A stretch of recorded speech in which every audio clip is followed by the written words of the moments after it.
मैं ये प्रश्नोत्तरी शुरू हो उससे पहले मैं कुछ डिस्क्लेमर देना चाहता हूँ।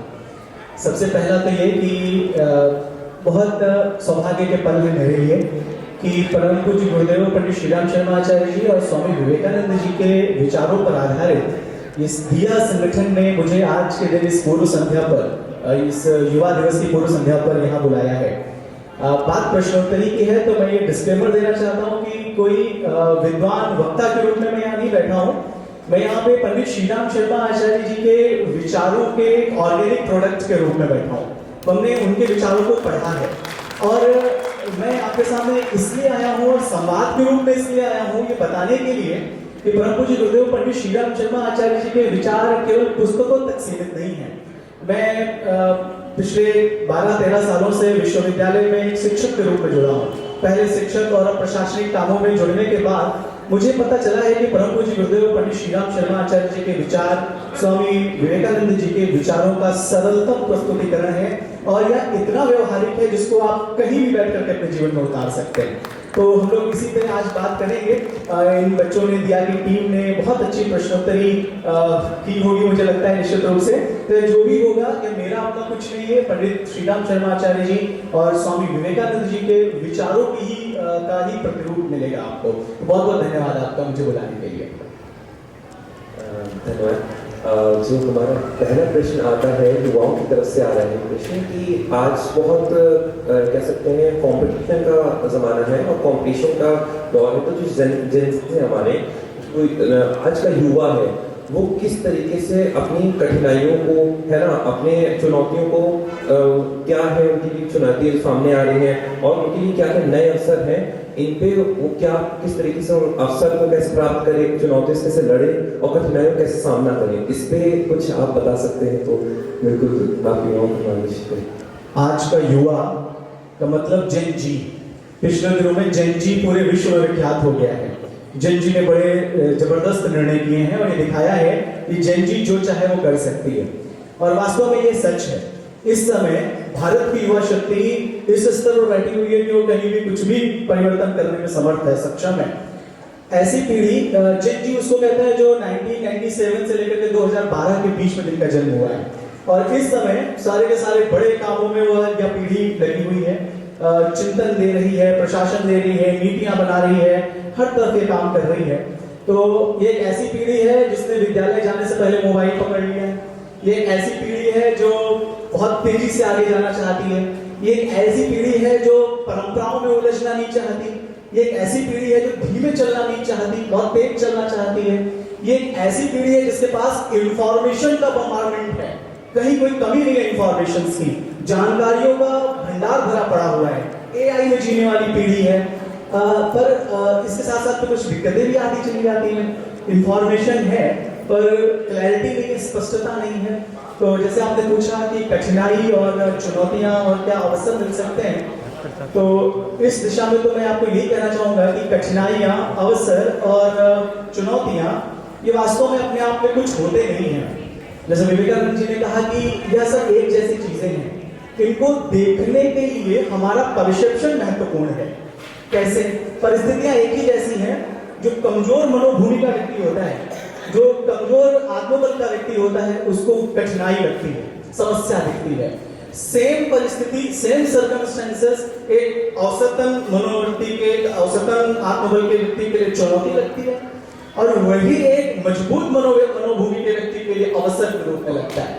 मैं उदाहरण बताऊं, सीमा पे कोई अस्थिरता आ जाए, सीमाएं शांत हो जाए, युद्ध जैसा वातावरण बन जाए तो साधारण व्यक्ति परेशान हो जाता है, पता नहीं क्या होगा। हम लोग घर की लाइट बंद कर लिए थे कि कहीं कोई जेट कोई ऊपर से हमें आइडेंटिफाई करके और कोई ऐसा न कर दे। तो ये हमारे लिए तो कठिनाई बन गई थी, लेकिन हमारे जो नीति निर्माता थे, जो यहाँ लोग बैठे हुए थे, उनके लिए चुनौती थी। ठीक है, चैलेंज है, पिछली बार भी बहुत झेला, एक बार और झेलते हैं।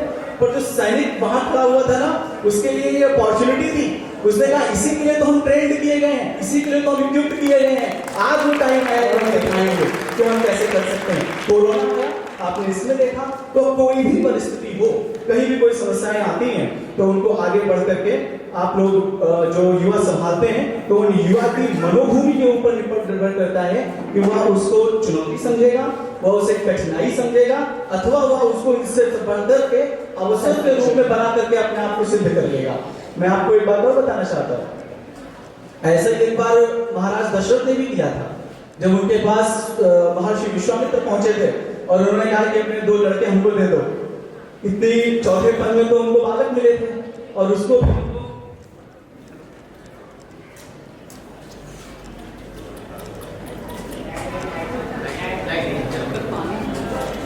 पानी दो।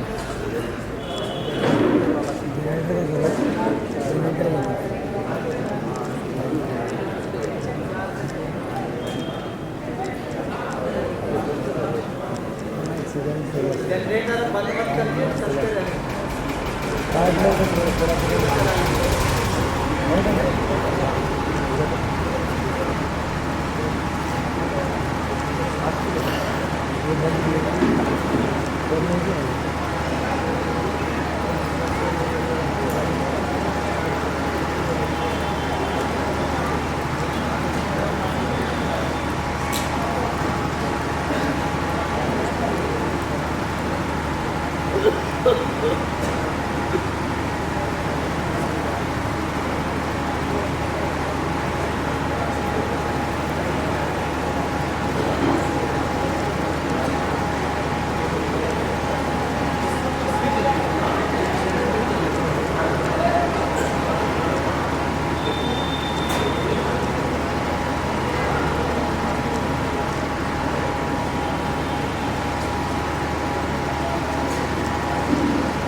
चलिए, तो मैं निवेदन कर रहा था कि एक ऐसा समय महाराज दशरथ के सामने भी आया था जब उनके सामने महर्षि विश्वामित्र गए थे और उन्होंने कहा था कि अपने 2 राजकुमार हमको दे दो। वो राजकुमारों की आयु जो थी वो ऐसी नहीं थी, उनकी अवस्था ऐसी नहीं थी कि उनको जंगल में भेज दिया जाए। किस लिए ले जा रहे थे वो भी ले जा रहे थे उनको राक्षसों से भिड़ाने के लिए, कि आप अपने 2 बढ़िया बढ़िया बच्चे, अच्छे सुकुमार बच्चे, महलों में पैदा हुए बच्चे, बड़े प्यारे बच्चे, और जिन पे राजा इतना प्रेम करते थे, उनको हमें दे दीजिए और इनको हम ले जा रहे हैं जो राक्षस यज्ञ का विध्वंस करते हैं उनसे इनको लड़ाने के लिए। तो उन्होंने देखा ये बड़ी समस्या है, ये बड़ी कठिनाई है हमारे लिए, हम इनको कैसे दे दें। हर तरफ से दिक्कतें लग रही थी, लेकिन उनको वशिष्ठ ने समझाया, महर्षि वशिष्ठ ने उनको समझाया कि यह समय आया है, इसको कठिनाई मत बनाइए, इसको आप अवसर बनाइए और इसको ऐसा अवसर बनाइए कि इतिहास साक्षी है कि वह अवसर दशरथ जी ने पा लिया तो राम लक्ष्मण अवतारी सिद्ध हो गए थे। अगर वो न चाहते तो न जाने कितने ऐसे ही राजकुमार महलों में पैदा हुए और मर गए, लोग उनको नहीं जानते। जी बहुत बहुत धन्यवाद हिमांशु जी। अगला प्रश्न युवाओं की तरफ से है कि हम युवा जो कि जेन ज़ी के नाम से जाने जाते हैं, तो जेन ज़ीज़ में आध्यात्मिकता का पक्ष कैसे विकसित हो, क्या ऐसे चरण हो, क्या ऐसे स्टेप्स हो कि वो आध्यात्मिकता को अपने जीवन में ला सके? देखिए, अध्यात्म जो है बहुत गूढ़ है और बहुत क्लिष्ट भी कई बार, लेकिन इसको सरलतम रूप में समझना चाहें तो ऐसे समझ लें कि अपने जीवन के हर अनगढ़ पक्ष को सुगढ़ बना करके रखना, हर ऐसी चीज को जो ठीक नहीं है उसको ठीक करके रखना। अगर आप ऐसा करना चाहते हैं तो आपको अध्यात्म का सहारा लेना पड़ेगा, आध्यात्मिक सूत्रों का सहारा लेना पड़ेगा। अध्यात्म को कई बार लोग धर्म से समझने की भूल करते हैं। धर्म अपनी जगह अलग है और अध्यात्म अपनी जगह अलग। अध्यात्म किसी भी धर्म का प्राण है, अध्यात्म मानव जीवन का आधार है। अध्यात्म ऐसी चीज है जो आपके जीवन में आए तो तभी वास्तव में मानवीयता और मानव जीवन संपन्न हो पाता है, ये अच्छे तरीके से चल पाता है। इस अध्यात्म में बहुत सारी चीजें हैं। इस अध्यात्म में आपने जो इस कार्यक्रम की जो चीजें बनाई हैं, इसमें वह भी है, इसमें माइंड के भी बहुत कुछ है। जैसे मैंने बताया, आजकल लोगों के पास ये माइंड बड़ा एक्टिव है, पूरी तरीके से जागृत है, और माइंड जागृत होने वाले लोगों के पास भी कुछ कमी है। मैं कानपुर में रहता हूँ, हमारे विश्वविद्यालय के थोड़ी दूर पास IIT कानपुर है। IIT कानपुर पूरे देश ही नहीं विश्व भर में टेक्नोलॉजी का एक बहुत बड़ा इंस्टीट्यूट है, और मैं जानता हूँ वहाँ पे प्रवेश लेने के लिए लोगों को कितनी मेहनत करनी पड़ती, कितने लंबे समय तक तैयारी करते हैं। लेकिन अभी कुछ दिन पहले वहां पे एक बच्चे ने सुसाइड किया, आत्महत्या की। खबर ये आई कि पिछले 2 सालों में 8 बच्चों ने सुसाइड किया है IIT में। उस इंस्टीट्यूट में बच्चे सुसाइड कर रहे हैं, आत्मघात कर रहे हैं, जिसमें वो जाने के लिए इतनी बड़ी परीक्षा देकर के आए हैं। कितने दिन वो घरों से दूर रह करके कोटा और कहां रह करके उन्होंने तैयारी की है। उन्होंने सब कुछ छोड़ दिया, उन्होंने सोशल मीडिया छोड़ दिया, मूवी देखना छोड़ दिया, दोस्तों से मिलना छोड़ दिया, रिश्तेदार छोड़ दिए, सब छोड़ दिया, केवल तैयारी की। और तैयारी करने के बाद में वो वहां आए तो उनके पास क्या हो गया कि उनको ऐसा करना पड़ा, उनके पास अध्यात्म नहीं था, उनके पास आध्यात्मिक संबल नहीं था। अगर एक आध्यात्मिक गुण उनके पास होगा तो निश्चित रूप से वो ऐसा नहीं करते। तो व्यक्ति को इस समय आध्यात्मिक होने की बड़ी आवश्यकता है, और इसका बड़ा अलग अलग मतलब है कि हम आध्यात्मिक कैसे हों। और पंडित श्रीराम शर्मा आचार्य जी के बहुत सारे विचार इसमें हैं जो उनको ये बता सकते हैं कि वो आध्यात्मिक कैसे हों। आप व्यक्तिगत जीवन से लेकर के, अपने समय को लेकर के, अपनी इंद्रियों को लेकर के, अपने विचारों को लेकर के, और अपनी जीवन से जुड़ी हुई सही सामग्री, साधन संपदाओं को लेकर के आध्यात्मिक हो सकते हैं। और इसके बिल्कुल सच सूत्र पंकज गुरुदेव ने पंडित श्रीराम शर्मा आचार्य जी ने दिए हैं।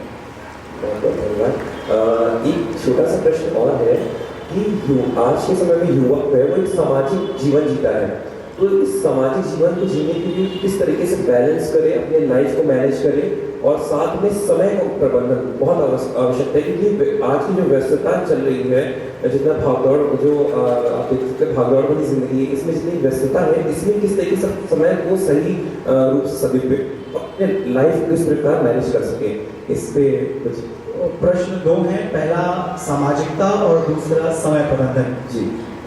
सामाजिकता के लिए तो मैं संक्षेप में नहीं कहूंगा कि यह काम आसान नहीं है। जो अभी जैसे अभी कहा कि यह राह नहीं फूलों की, कांटे ही इस पर मिलते हैं, लेकर के दर्द जमाने का बस हिम्मत वाले चलते हैं। जिनसे अपने दर्द में संभलते हैं वो समाज का दर्द लेकर, समाज का दर्द बांटने के लिए निकल पड़ेंगे तो समाज का कल्याण नहीं करेंगे, नुकसान ही करेंगे। तो समाज के लिए निकलने के लिए पहली आवश्यकता यह है कि आप अपना निर्माण कर लीजिए और खुद व्यवस्थित हो जाइए। तो इसमें अधिक बात न करते हुए मैं आपको ये बताता हूँ कि पंडित श्रीराम शर्मा जी की एक पुस्तक है, लोक सेवियों के लिए दिशाबोध।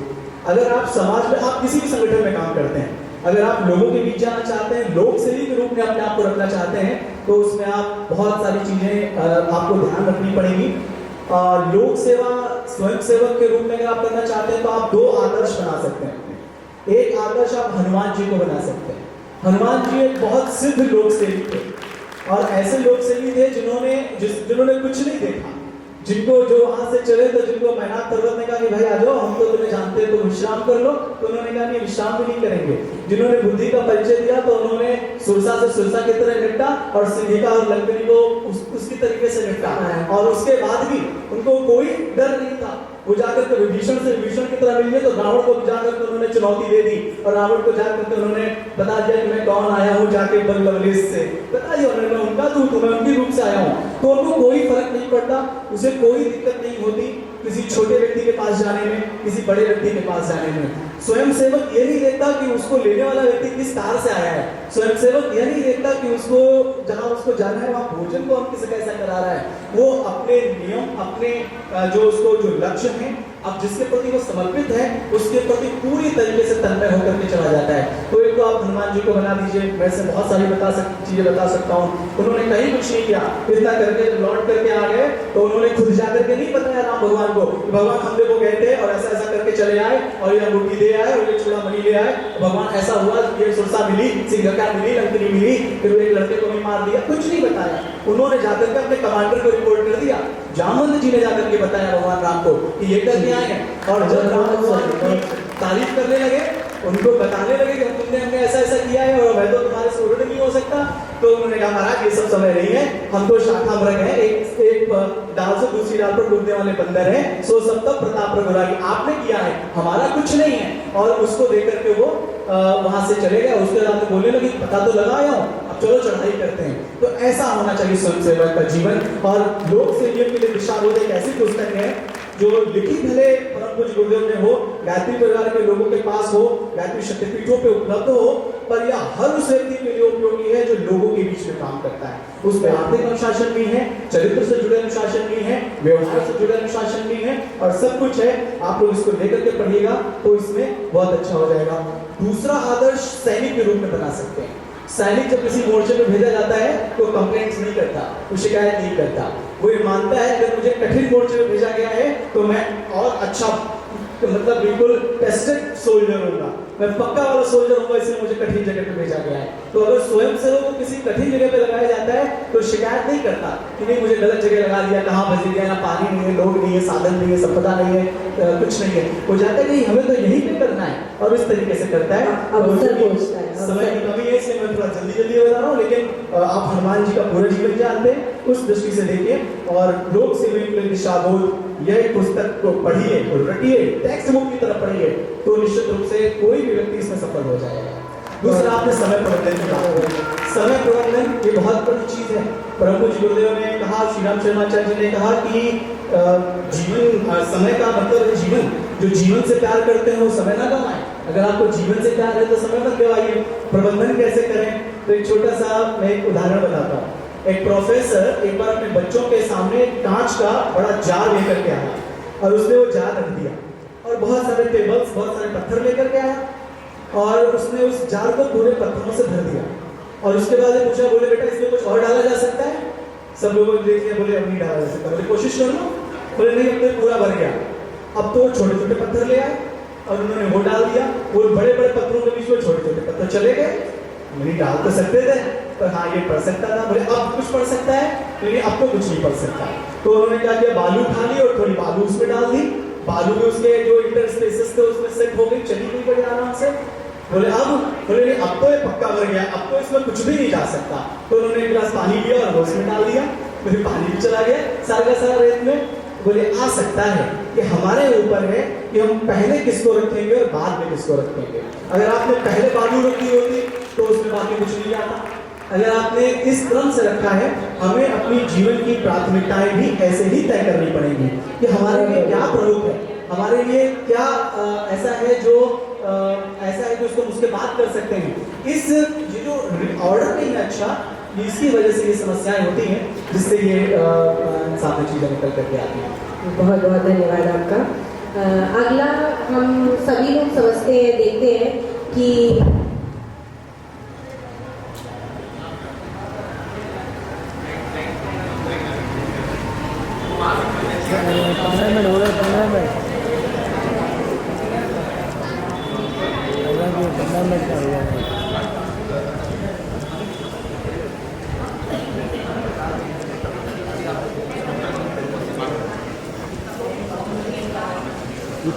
पूछ रहे हैं, उनके पास फ्रेंड्स भी हैं, उनके पास फैमिली भी है, बट वो अपने आप को बहुत अकेला महसूस करते हैं।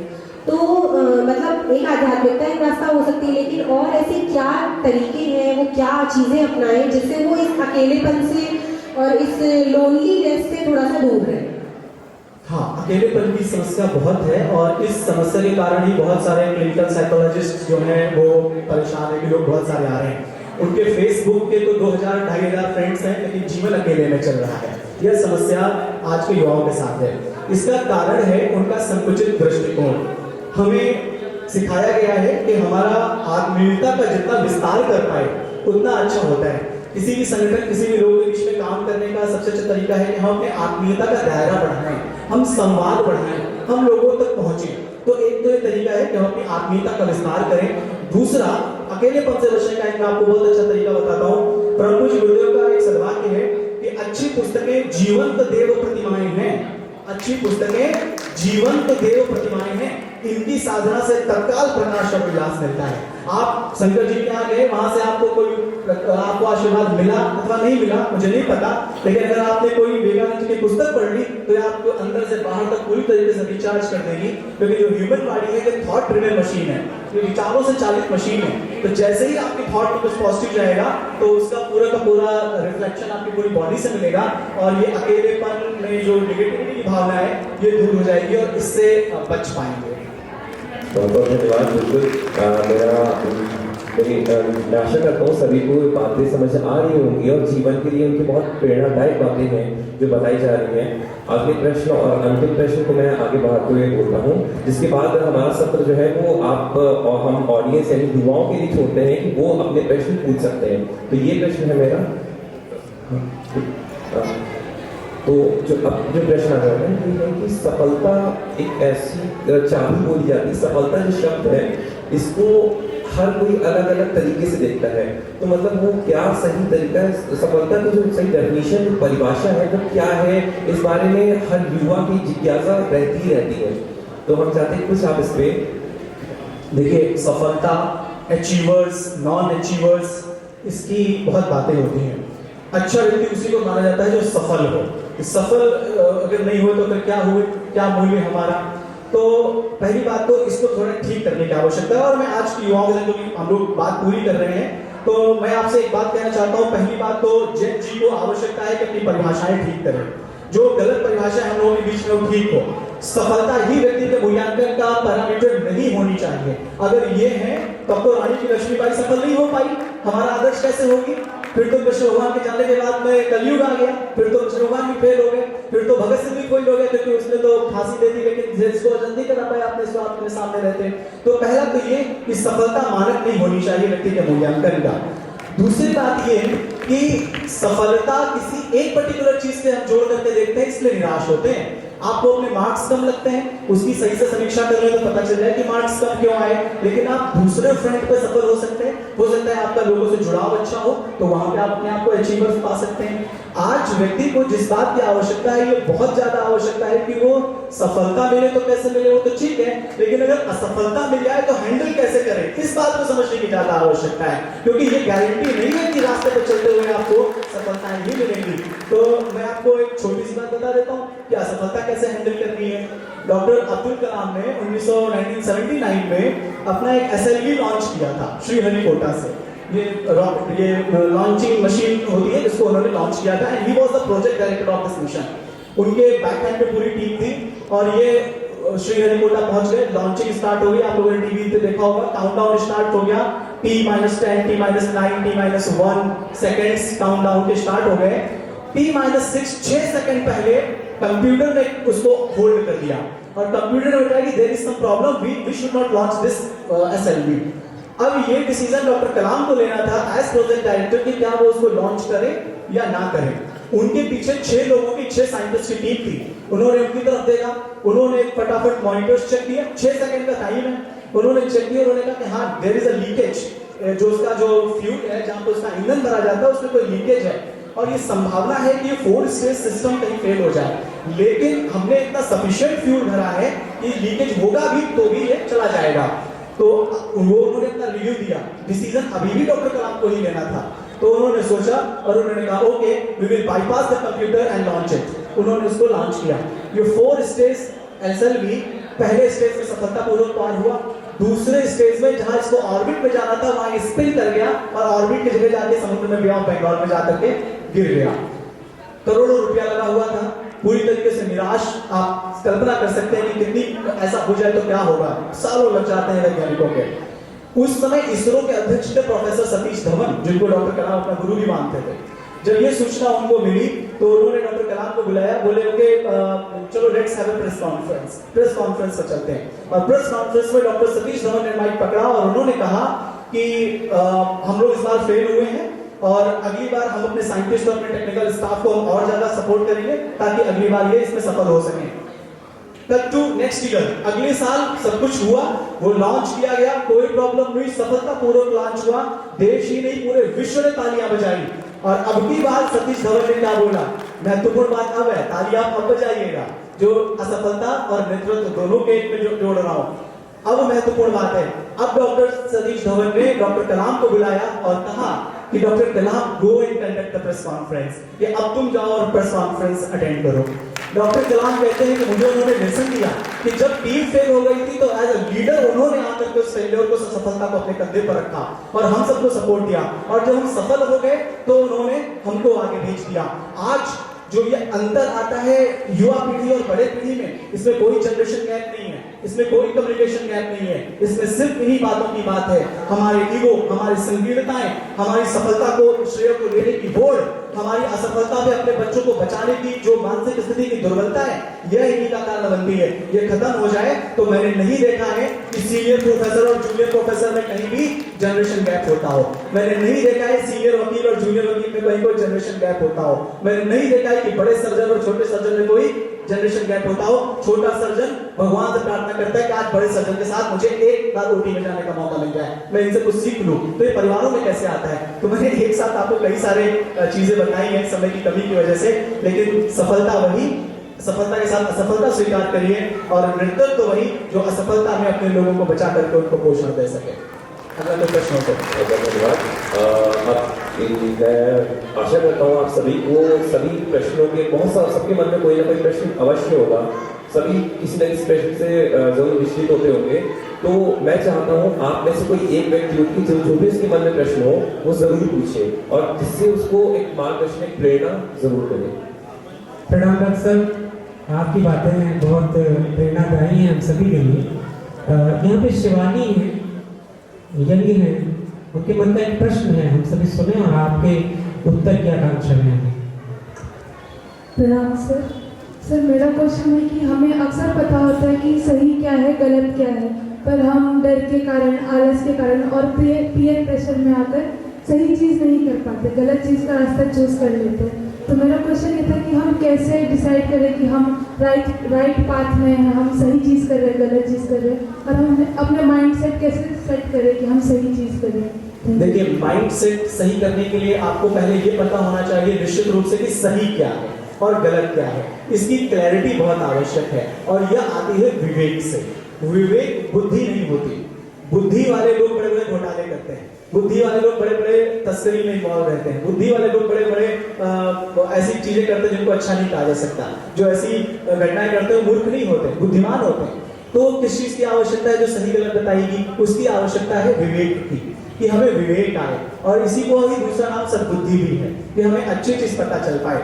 तो आवश्यकता दो बातों की है। पहला तो हमें सही चीज निश्चित कर पाए कि क्या है और उस पर चलने का साहस कर पाए। साहस आता है आत्मबल से।